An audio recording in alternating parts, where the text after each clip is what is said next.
I am the mentor here, I'm teaching you, I'm with you, but there are chances it's going to fail. Be ready for it. So what if it's going to fail? You should have a plan B.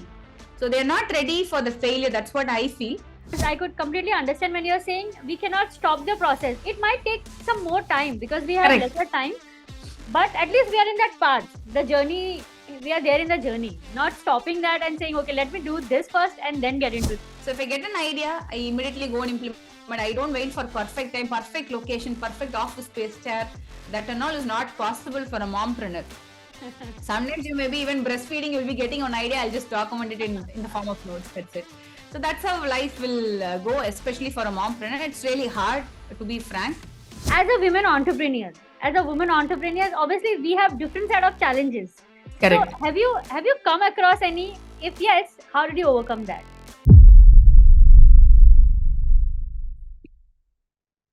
Hello everyone, today I am excited to be speaking to Nivetha, who is an entrepreneur who went from selling stuff on Amazon to creating 8 to 9 figure of e-commerce agency. Before diving in, I want all the listeners to hit on the subscriber button. Also, if you are liking and enjoying the conversation, do like, comment and share it with people so that people are getting benefited out of it. I'm really excited to dive deep into insightful conversation with Nivetha. So join us and dive in. And talking to Nivetha about her entrepreneurial journey, how she has overcome all the challenges, obstacles in such a short time and made a transition from different spaces and was able to crack the code of Amazon. So let's dive in. Over to you, Nivetha.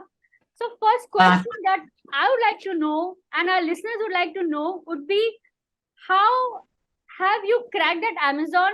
How did you go? Let's go back to your time when you have started this journey. So can you just talk about yourself? Sure. Thanks a lot, Dimpi, for inviting me to your channel. So the journey started 10 years before at 2013. I was studying in college and recession was hitting. So everyone got placed. I also got placed in 2 software companies. But from my small age, I had a dream of business. So I always want to become a doctor. So even I become a doctor, I want to build a hospital.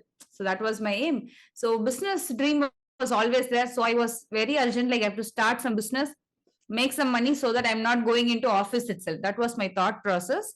So I started the business, but things were not picking really good. I started selling handmade products. I used to make jewelries, etc. So it was not picking good. Then finally I got the letter from the software company, and I was about to go to another place. Like I am from Chennai, so I got the offer from Coimbatore. I was like, I'm doing all the business offline. I started selling, saris, all these stuffs through my own circle and through Facebook by putting images, etc. Mostly it was from Chennai. I was like, oh my God, I have to travel to another location. So I started traveling, and that's how I learned, like, somewhere I have to do this business from any location.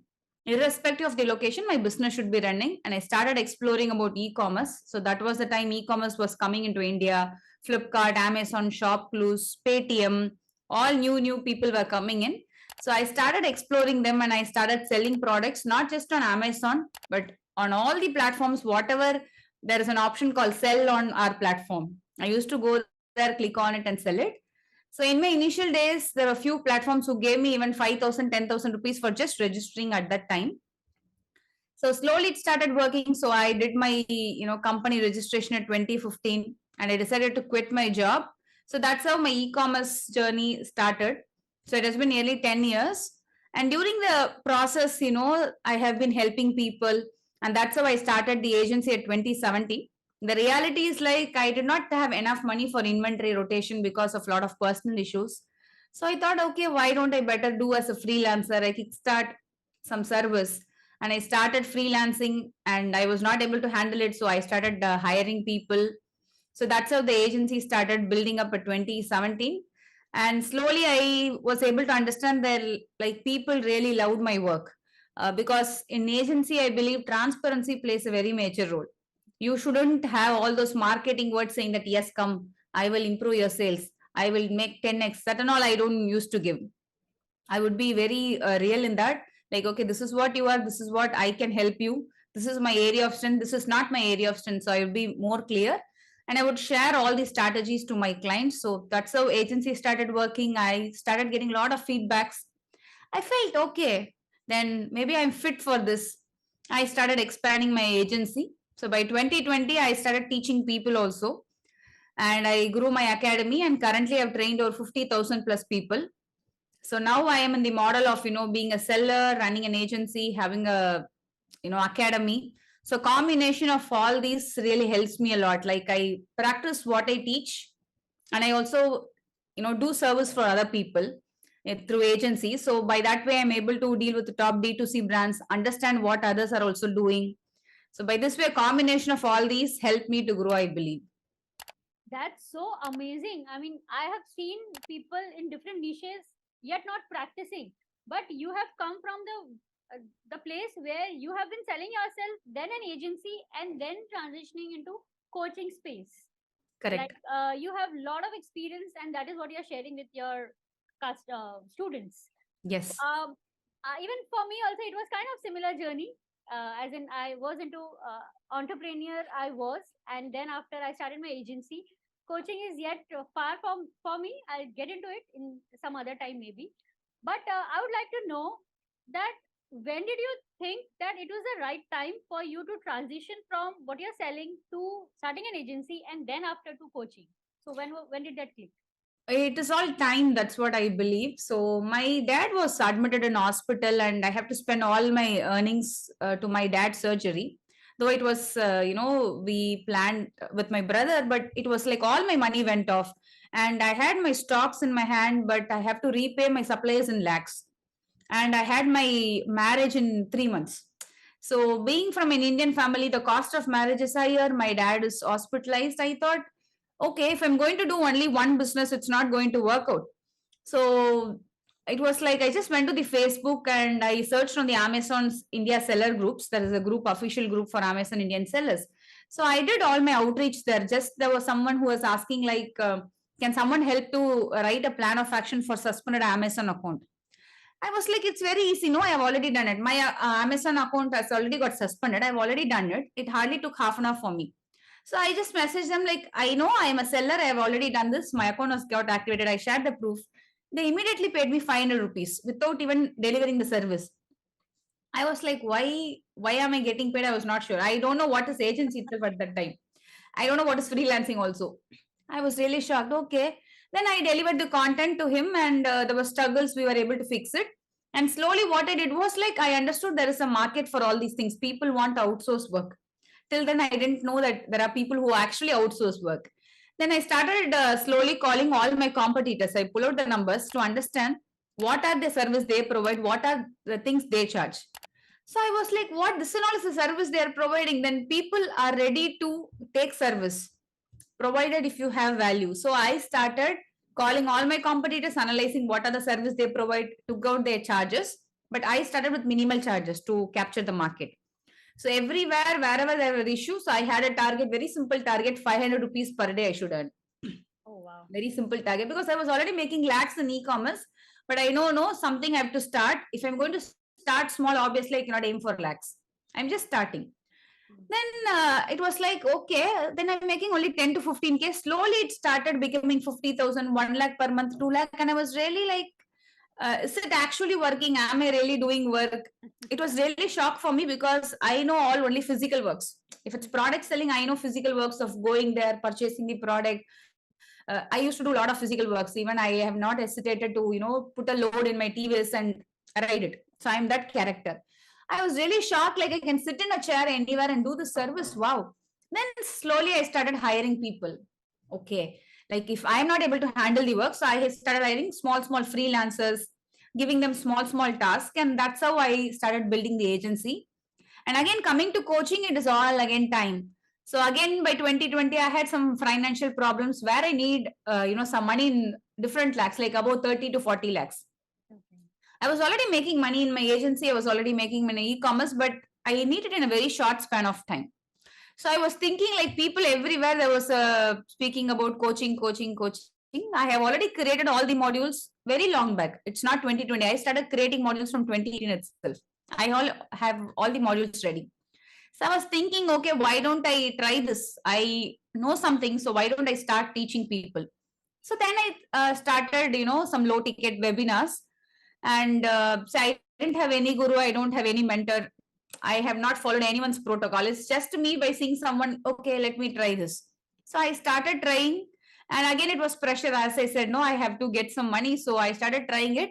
Then I learned, like, wow, people are asking so many questions and I know the answers. I was really shocked. So because that was around 7 years of my journey, people started asking basic questions.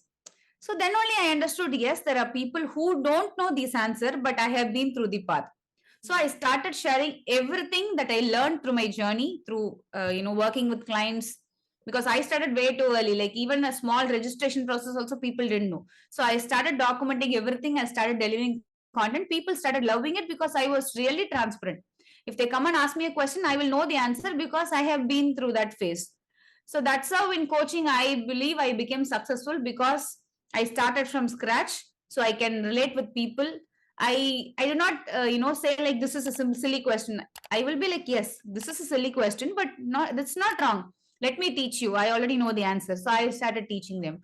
So that's how the transition happened. So I would give the credit to only the time. Time made me to come into different dimensions. So I think, yeah, time is one thing, but what I could see is you have done everything on your own. Correct. So it's very easy for you to say, okay, he might be knowing because that has come to you naturally. But a lot of people are yet struggling with Amazon. Even I had, when I was back then into fashion garments, I wanted to get the Amazon side of it, but I was not able to crack it, honestly. So, but even back then, I'm talking about the year 2015 and 16, where there were not too many people who were talking about all this industry. Correct. So, yes, this was a big problem, and you have cracked it based on your experience. Yes. Maybe I feel like if there is a problem, I won't actually postpone it. Like, let me debug it. Let me see it, what's happening. That's my character. Maybe that's how I started figuring out answers. And once you start an agency, many people will be like, say no to most of the works. Currently, I'm saying no to most of the works. I'm very specific. But when I was starting, I won't say no to any of the works. If you share me anything, if you give me a requirement, I will quote a very small value and I will start learning. So in that process, I started learning, and I was not an idea to build a team at the time. So everything I started learning myself. So I'll put myself, I'll start exploring, I'll read the documents and I'll implement it. And then I'll be really happy. All small works I used to figure out solution myself, and I started learning. So that's very important, I feel, because now many people are speaking like, okay, go with high ticket, even an agency. You go and charge, 1 lakh per client, 50,000 per client. That's okay. But for that, you should have a lot of experience that you can get only when you work with small clients who pay you even 100 200 rupees. It's okay in the initial days. Don't underestimate that amount, because by that time you will be learning a lot and you'll be getting a lot of issues, because I have been charging 100 200 rupees for small issues. I used to get nearly 20 to 30 issues per month. The amount of learning that I learned today is only converting that into lakhs and crores. So that learning is very, very important in agency journey. Okay, that's insightful again.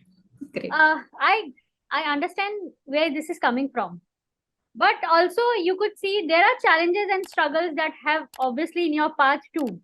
So, what was your strategy? How did you overcome those struggles that has built now your agency to that top notch?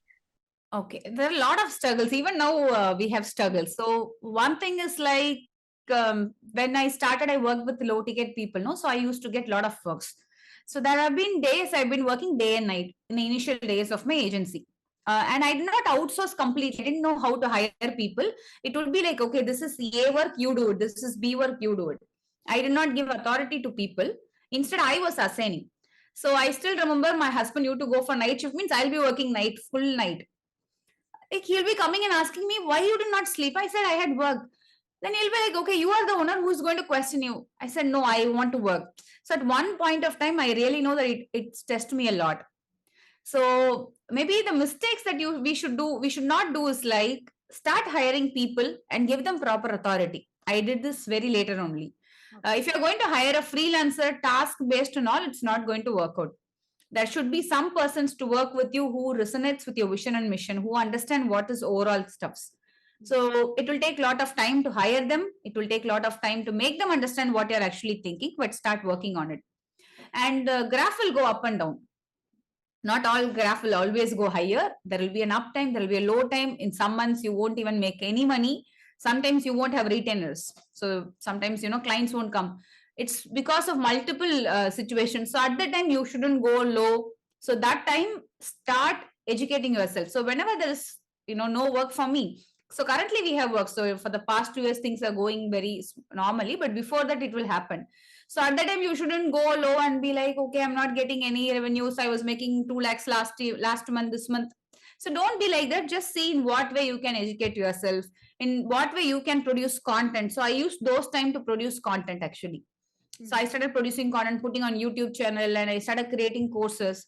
And again, people started coming back. So start building your personal branding. It will take a lot of time. It is not going to happen in a month or 2 months.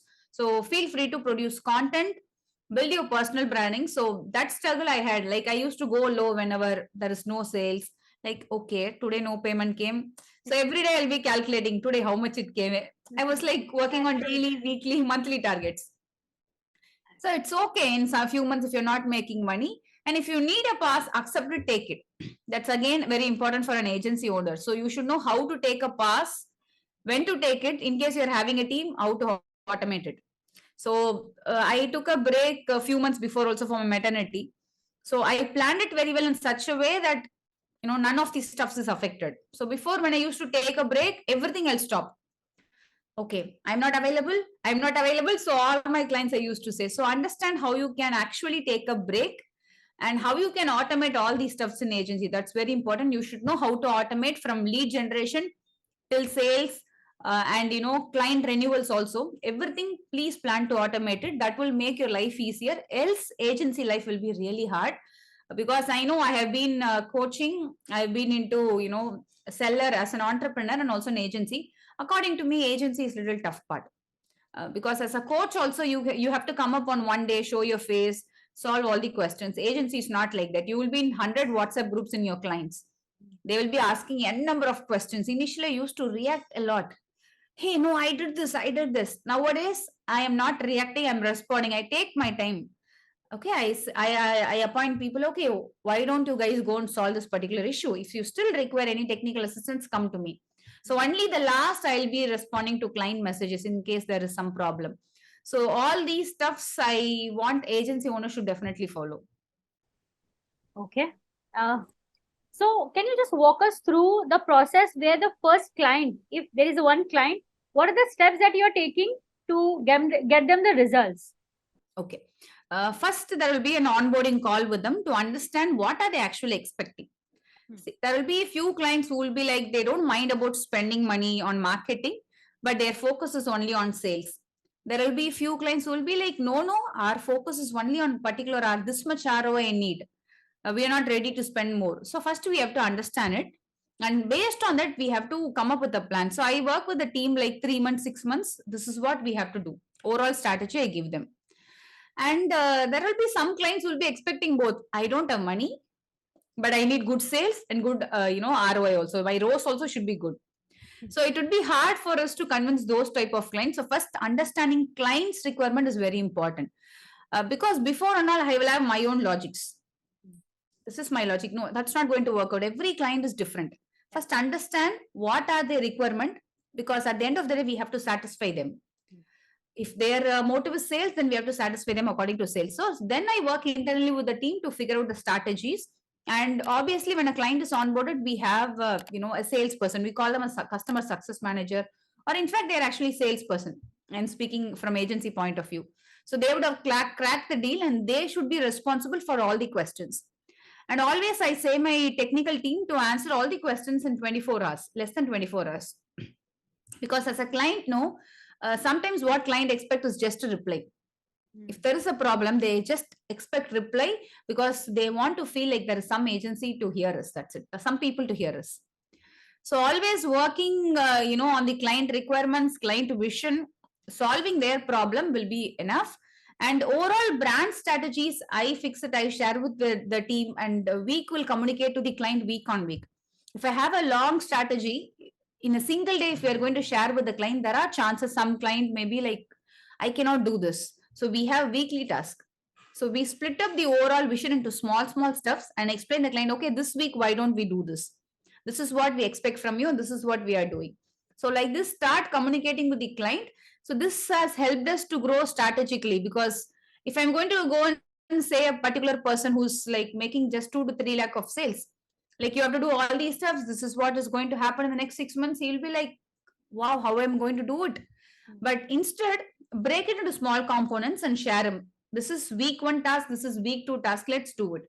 That's how I was able to see some changes. And even to team, I stopped sharing long term ideas, because whenever sharing long term ideas, they were not able to resonate with us. So I started, okay, this month, this is the plan for this client, this client, this client. You please go and implement, and this should be your plan for your own personal development. So I even asked my team persons, okay, what course you went last? Which YouTube channel are you following? When was the last time you consumed the content? That's again important. And I sometimes ask, like, okay, when was the last time you saw a film? Like, when did you take a small nap during the office hours? Just to understand, because if they are able to take care of themselves, I believe they will be able to take care of the project also. So, speaking with the client, speaking with the team members plays a very major roles. Once you have the communication, you can definitely work on strategically and scale their products. Lot of insights. I'm sure listeners are enjoying to the core, because you are sharing everything so transparently. I'm into that mode where I could understand the challenges, yet I'm getting the answers of the questions too. Correct, So correct. I would like to understand, as in as a women entrepreneur, obviously we have different set of challenges. Correct. So have you come across any? If yes, how did you overcome that? Yeah, so if you come to women entrepreneurship, it's a full challenges only. Like, I will like, am I an entrepreneur? So there has been times that I used to feel, am I an entrepreneur? Okay, because I have 2 kids. So sometimes, it goes to the top level of cranky. Like, if I'm going to record a video, there's sometimes where my kid will come and break the door like anything. And I'm not supposed to use mobile phones in front of her sometimes. She'll be like, no, you shouldn't do any stuff, you shouldn't work on laptop. So anything can come. So we are working in a home, right? So obviously all these problem will come. So everything, I'll be like, okay, let's figure out a solution. So things have been hard for me. Like, my baby is too cranky, she's now 3 years now. She started schooling, so it's better for me. But before that, it was really hard. So what I thought was, like, I shouldn't leave my passion, because I know, like, after 2 years, once she is going for school, obviously I'll have time. At the time, I cannot be like, come on, let me put all my energy, it won't work out. I have to be always updated in the market. So what I used to do is, like, I used to pull out extra times in the late nights. So I used to make her sleep, and then maybe used to work in the late nights. And afternoon, if she's having a nap, I won't used to have a nap. Like, I used to make sure that I'm working, I'm communicating with the team. Every small minute I have, I get an idea, I document it in form of audios. And another thing is, like, if I keep on think like, okay, I'll get a better time next year, next month, no, I won't get. So according to me, I feel, yes, struggles will be there. Better let's implement now itself. Well, even if you get a small 10 to 15 minutes, I generally don't relax. In the sense, like, I hear audios, that and all is okay. But if I get an idea, I just implement it, because I started loving the job that I'm doing. So I don't know whether I'm working, or I am actually playing with my kids. Everything I do combinedly, so it has become a part now. Agency, selling, everything is a part. So if I get an idea, I immediately go and implement. I don't wait for perfect time, perfect location, perfect office space chair. That and all is not possible for a mompreneur. Sometimes you may be even breastfeeding, you'll be getting an idea, I'll just document it in the form of notes. That's it. So that's how life will go, especially for a mompreneur. It's really hard, to be frank. So there have been days I felt like, shall I quit? So let me become a housewife. I'll be like, within half an hour, I'll get more energy then. Yeah, I'm sure a lot of people would resonate with this. Being a women entrepreneur, man has different set of challenges that I believe, Correct. and women have different set of challenges. It's not that challenging. Both have their own set Correct. of That's challenges. true. It's just that how do we deal with that? As I could completely understand when you're saying we cannot stop the process. It might take some more time because we have Correct. lesser time, but at least we are in that path. The journey we are there in the journey, not stopping that and saying, okay, let me do this first and then get into this. Yes, I feel that we shouldn't do. Maybe I may be wrong, but what I felt was like if I'm going to take a break for 2 years or 3 years, now I got another kid, okay? So if again I could have taken a break for 5 years, but I would become outdated, I would become lazy. So then I won't get the flow, I feel. Then again, I would be feeling after both the kids have been going for the school, I'll be like, what can I do? What am I doing? So at that time, you would be again starting fresh. So it would become a career gap. So that's what I felt. And one more advice I want to give to people is like, speak up with your family. That's very important. Like sometimes, we don't speak to the family members. We don't say that, yes, it's hard for me. So I speak very clearly. It can be if I'm with my parents, if I'm with my in-laws, or if I'm with my husband, I speak very clearly. And even to my kid, I started speaking like I appreciate if she's not disturbing me during my meetings, etc. So I go and thank her like for, yesterday when I had a meeting, I went and thanked her. It was 2 hours meeting. So I thanked her, thanks a lot. She's like, why are you saying thank you? I said, no, you did not disturb in the meeting.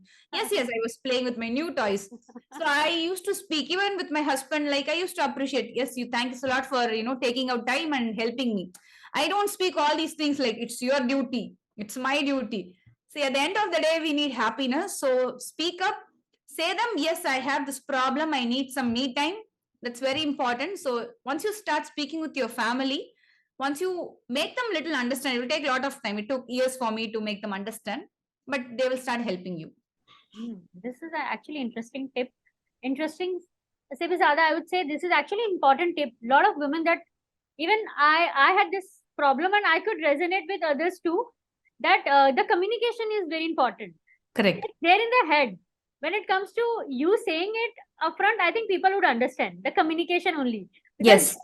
we are juggling with a lot of things in our head, just in our head. So Correct. Because I believe, no, when you go and say your husband, like parenting is an equal opportunity, you should take 50, I should take 50. By default, they will be doing it. But if you put all these rules, life is not this 50 percentage rule. Sometimes you may have to, go outside for 2 hours, 3 hours. He have to take care. Sometimes he has to go for office. You have to take care. We cannot fix by rules, but a mutual appreciation, I believe that's very important. Like I would be like, okay, thanks a lot. Like today I was, able to do all my tasks. I finished all my tasks. There are no pending tasks and the credits goes to you. Like he won't show up. He would be like just without hearing anything, but I know it's going to impact him a lot. He will be like happy for it. Like, yes.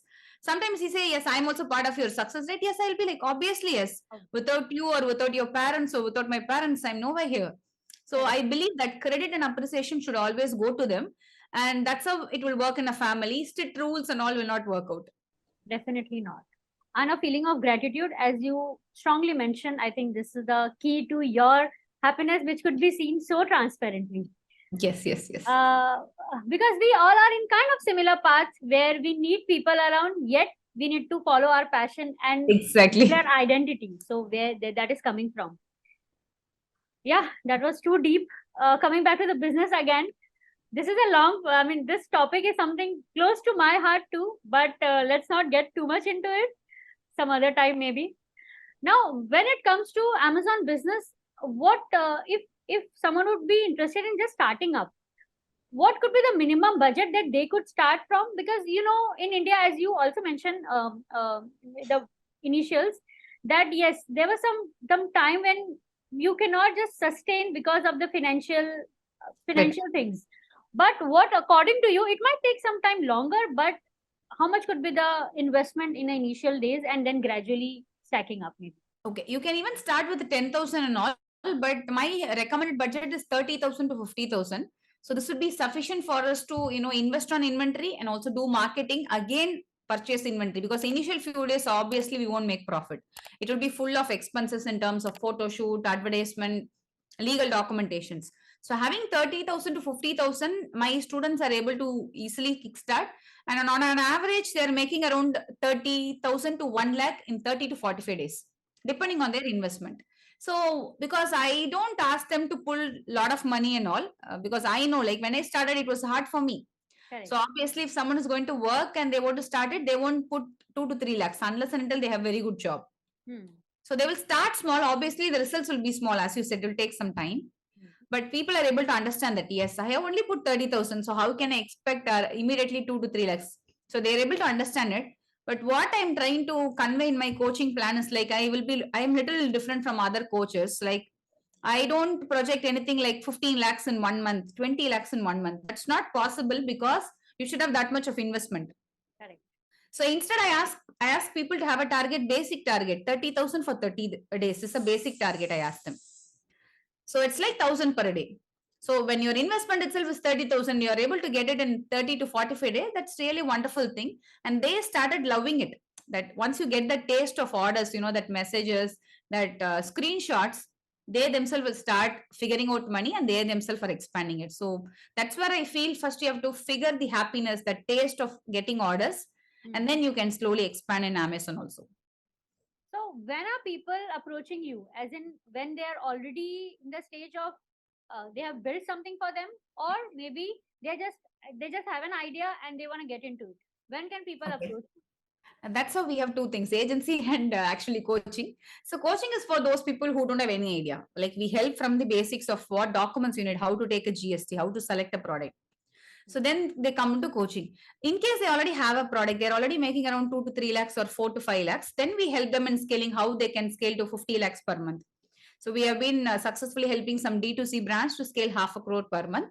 So we understand with them. It will not happen, of course, in a few months. It will take definitely 1 year, etc. Once we understand.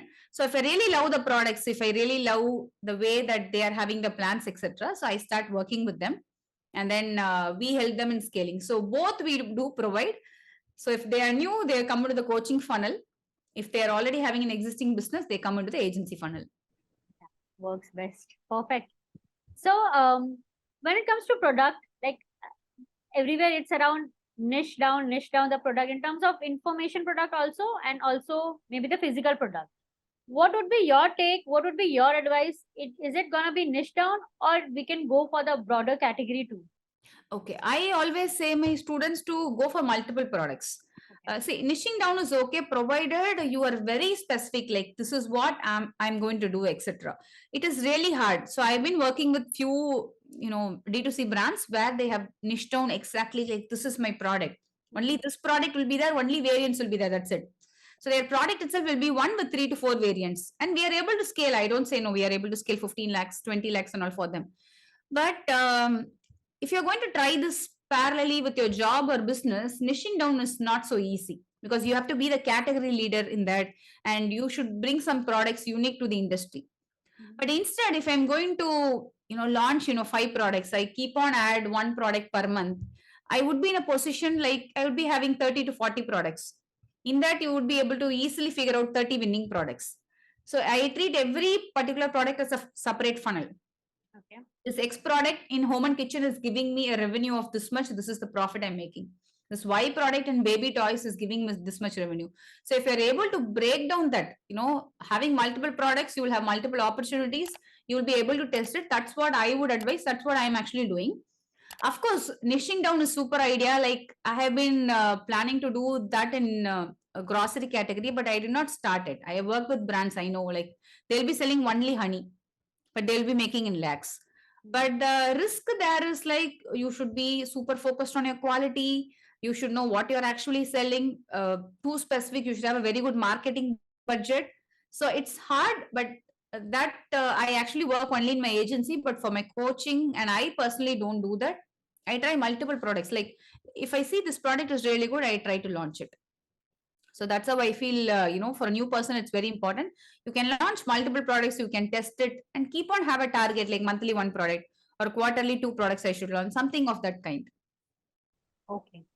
So yeah, I mean, I think the niching down would happen once we are into the game of playing it long term, or maybe we Correct. have some experience, and based on that we could take the call, right? And also we should have good marketing budget. That's what I feel that's very important. Like I have few brands who say, okay, I have 10 lakhs for the next 1 year, only for marketing.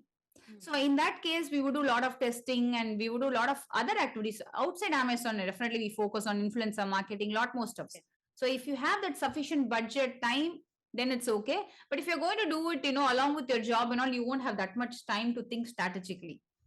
So at that time, it's better like you understand, you launch multiple products, you make money, and then you can be like, okay, these products are working. So I'm right now a seller of this particular category. You can niche down, obviously. Okay.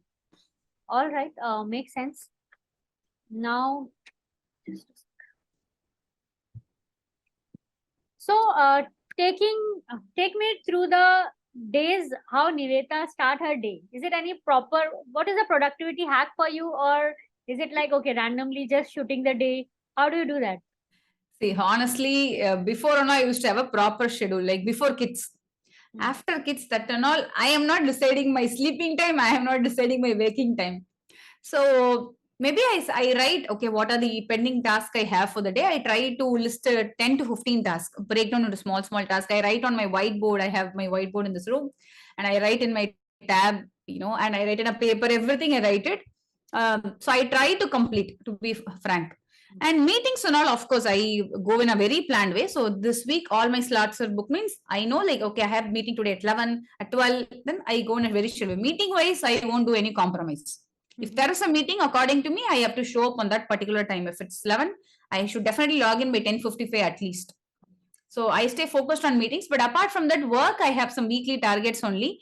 And honestly, you can't have a proper time, and also because sometimes I'm not sure what time I'm sleeping. There have been a few days, last 10 days, I did not even sleep in the nights.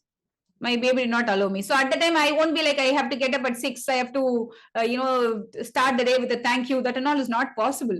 I'll be waking up at 10 p.m., 10 a.m. with my brush, actually. There has been days like that also will happen. So it's okay. Like being a mompreneur, it's okay to be here and there. But I have some targets for the week, for the month. That alone, I try to match it. And sometimes, I even start working at 2 a.m., 4 a.m. If I wake up, I'll be like, okay, I woke up. Okay, babies are sleeping. Why don't I, have some coffee and start the work? So I do like that. So there is no fixed Okay. timings, but having targets is important. Quarterly targets, yearly targets. This year, what am I going to do in 2023? What I did. In terms of revenue, also, I see. In terms of knowledge, also, I do. So upskilling and everything, you have a quarterly targets, maybe not small targets, because obviously being a mompreneur, it's difficult. Correct. But yes. Yes. Okay, so we just have two more questions. First, as you are into coaching niche, you are seeing you must be dealing with a lot of youths, people who are getting into the space, online space. What do you think is the biggest challenge when it comes to the mindset? Because as I know, people, I think, based on my experience only, people are still skeptic on how this online space is working. So have you also come across something of this sort, or Yes. are you still dealing with That's yeah, that's a wonderful question.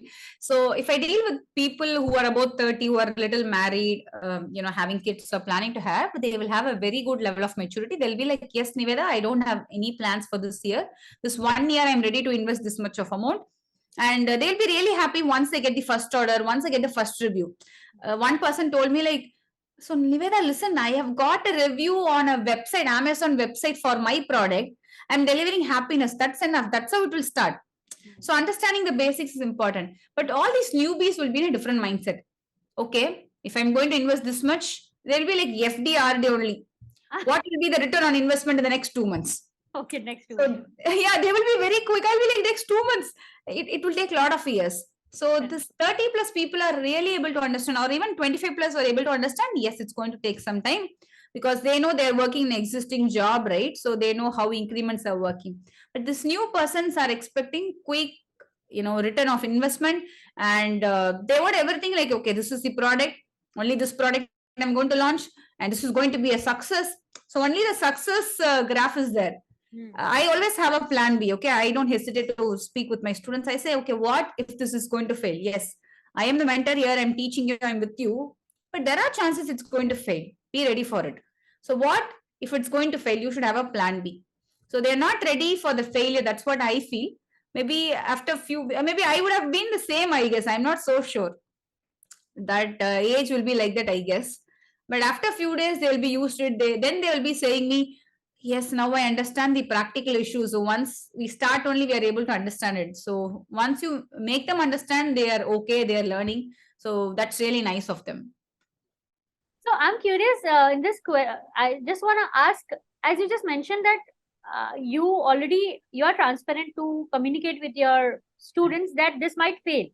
Okay. So is there any when do you think this is not working? Is there anything that based on data or any steps that is missing out? When can you analyze this is gonna fail? Is it any data based or? Yeah. There are two things. As you said, one is data. For example, sometimes some students will be like, I would have shared them a formula for product research and all. They'll be like, this one I want to try. They will be going little out of the formula. But I'll be like, okay, don't love your products. But they will be, no, this is going to work out. So I will be like, as per my analysis, okay, according to me, this is going to fail. But you want to try it, but don't try it above 5,000 rupees. So I give them a target. I understand there. Everything I give personalized solution only in my weekly calls. So your overall budget is 50,000 means more than 5,000 you shouldn't do for this test product, which you are going against the mantra that I shared.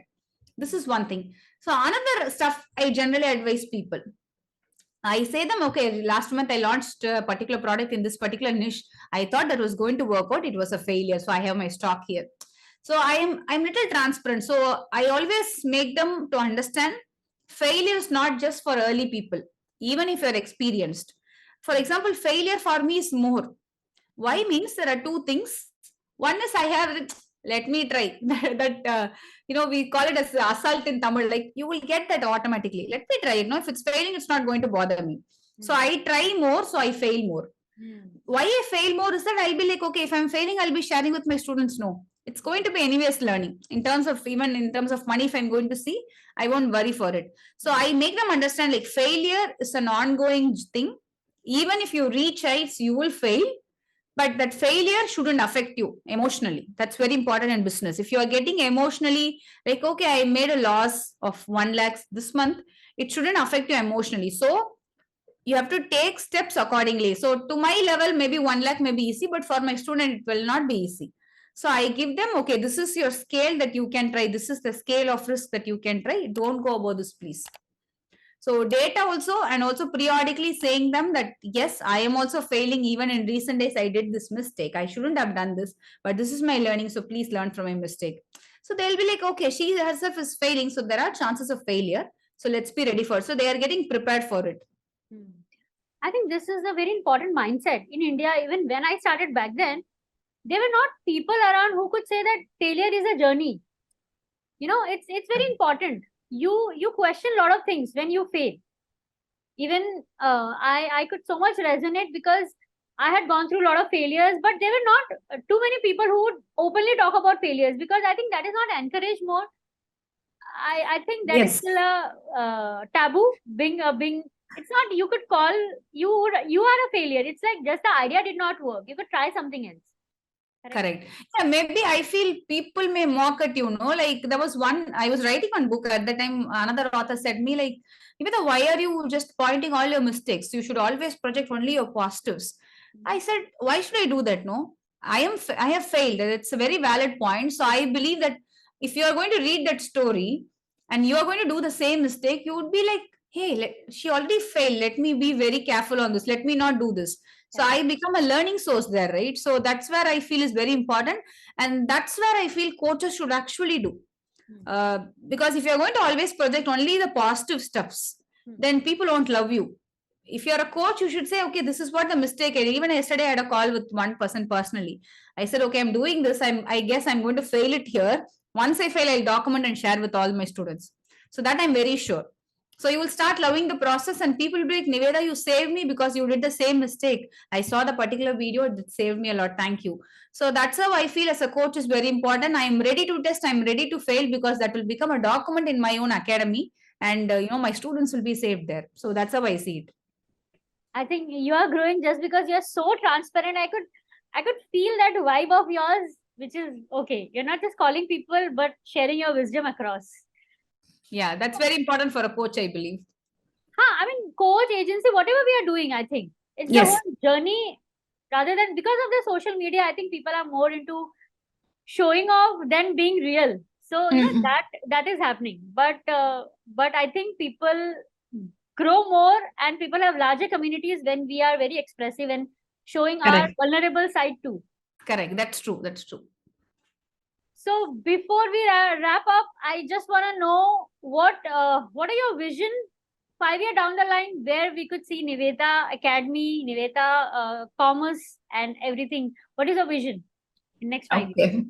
Honestly, there is nothing like that, but maybe to only one thing that I learned through the journey is like I have to hire more people. Uh, Really, on the payroll day, I really feel happy. That was really that's always giving me a happy feel. So maybe I felt currently we're a 10-member team. Okay. After 2 years or 3 years, I don't have a physical office, so I feel like I have to get settled somewhere, start my physical office, sending my kids off to school. Come on, go guys, go! And I have to focus on my physical office. That's where I feel I am lagging, and I'm little, out of when I see all the competitors, etc. They are having an office, even they are doing less numbers.